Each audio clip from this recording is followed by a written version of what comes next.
కాలువలో బీఆర్ఎస్ అభ్యర్థి బ్యాలెట్లు. ఇక ఎలక్షన్ ఏ రకంగా జరుగుతుందనే దానికి ఇది ఒక నిదర్శనం.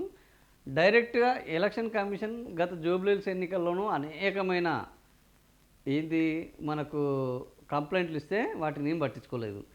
ఈసారి కూడా అభ్యర్థులను భయపెట్టారు, కొన్ని చోట్ల చంపేశారు, కొన్ని చోట్ల మూత్రం దాగించారు, రకరకాల అరాచకాలకు పాల్పడ్డారు కాంగ్రెస్ పార్టీ వాళ్ళు, కాంగ్రెస్ నాయకులు. అయినా కూడా ఎలక్షన్ కమిషన్ వాళ్ళ మీద ఏమైనా చర్య తీసుకుందంటే చర్య తీసుకోలేదు.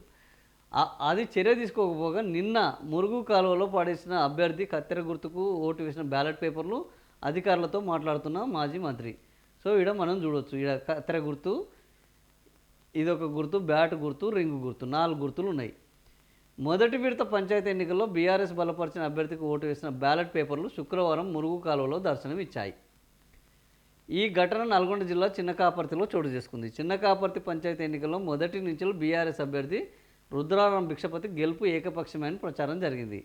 తీరా ఎన్నికల్లో చూస్తే కాంగ్రెస్ అభ్యర్థికి 451 ఓట్ల మెజారిటీ రావడం, 451 ఓట్ల మెజారిటీయే వచ్చింది డైరెక్ట్గా.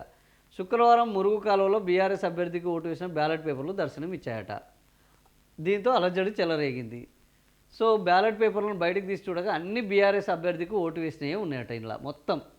సో అక్కడికి మాజీ మంత్రి ఎవరు జగదీష్ రెడ్డి వెళ్ళడను, అదేవిధంగా మాజీ ఎంపీ లింగయ్య యాదవ్ వెళ్ళారు, మాజీ ఎమ్మెల్యేలు లింగయ్య, భూపాల్ రెడ్డి, వీళ్ళందరూ నిన్న అక్కడికి వెళ్ళి చూశారు. కాంగ్రెస్ది బ్యాలెట్ చోరీ. సో ఇక్కడ వీళ్ళకు నిన్న ఇది చూస్తే మొత్తం చాలా చోట్ల వీడియోలు కూడా రావడం జరిగింది. ఆడ కత్తెర గుర్తుకి వేసినవి బ్యాలెట్ పేపర్లు మురుగు కాలువల నుంచి తీసి చూడడం జరిగింది. ఆడ బ్లూ ఇంకు కూడా కనబడుతున్నది, ఏది దాంతో వేసింది, గుర్తు వేసింది. సరే బ్యాలెట్లో వేయకుండా బ్యాలెట్ పేపర్లు వేయడం కామన్, కానీ ఒకసారి ఓటు వేసిన తర్వాత అవి మురుగు కాలువలోకి రావడం అనేది ఇప్పుడు విచిత్రము. వాస్తవానికి అక్కడ 451 మెజార్టీ అంటే ఎన్ని ఓట్లు గ్రామంలో ఉన్నాయి, గ్రామంలో ఉన్న ఓట్లు ఎన్ని పోలైనాయి, పోలైన వాటిలలో ఇది ఈక్వల్ కావాలి. కాంగ్రెస్ పార్టీకి, బీఆర్ఎస్ పార్టీకి, బీజేపీ పార్టీకి, స్వతంత్రులకు ఈ చెల్లని ఓట్లు ఇట్లా 5 కేటగిరీలు ఉంటాయి. ఈ 5 కేటగిరీలలో అన్ని కేటగిరీలు కలిసి టోటల్గా మొత్తము ఆ గ్రామంలో ఎన్ని ఓట్లు ఉన్నాయి, ఎన్ని ఓట్లు పోలైనాయి, పోలైన ఓట్లలో ఈ 5 కేటగిరీలలో ఎవరెవరికి ఎన్ని వన్ ఇదంతా మ్యాచ్ కావాలి. మరి ఇన్ని బ్యాలెట్ పేపర్లు మురుగు కాలువలో ఉండగా ఈ ఓట్లు ఎక్కడ మ్యాచ్ అయినట్టు, ఈ బ్యాలెట్ పేపర్లలో ఇవన్నీ పక్కకు తీసి మరి అంతే పెద్ద ఎత్తున అన్ని సంఖ్యలో మళ్ళా ముద్రలు వేసి కాంగ్రెస్ పార్టీకి రిగ్గింగ్ చేసినట్టు జరగాలి. సో ఇక్కడ స్పష్టంగా కనబడుతుంది. అంటే ఎక్కడైతే ముద్ర వేసి మనము ఓటు వేసిన బ్యాలెట్ పేపర్లు బయట ఉన్నాయి అంటే ఇన్ని ఓట్లు మళ్ళీ ఈ లెక్కలను పోలైన ఓట్ల లెక్కలను సమానం చేయడానికి అన్ని ఓట్లతోటి రిగ్గింగ్ చేసినవి బ్యాలెట్ బ్యాక్స్లలో పడితే తప్ప ఈ లెక్కలు మ్యాచ్ కావు.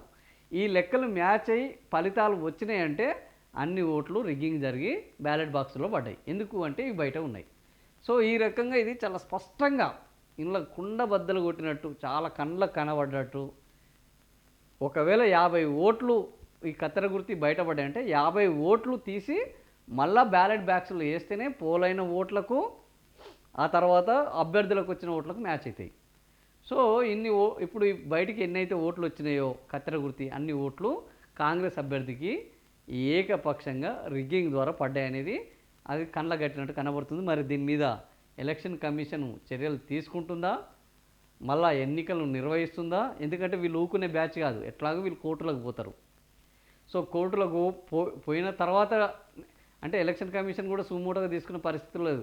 వాళ్ళు కోర్టులకు పోయి గెలిచేసరికి ఎన్నేళ్ళు పడుతుందో అప్పటిసరికి చూద్దాము అని అనుకుంటారా, ఏం జరుగుతుంది అనేది చూద్దాం.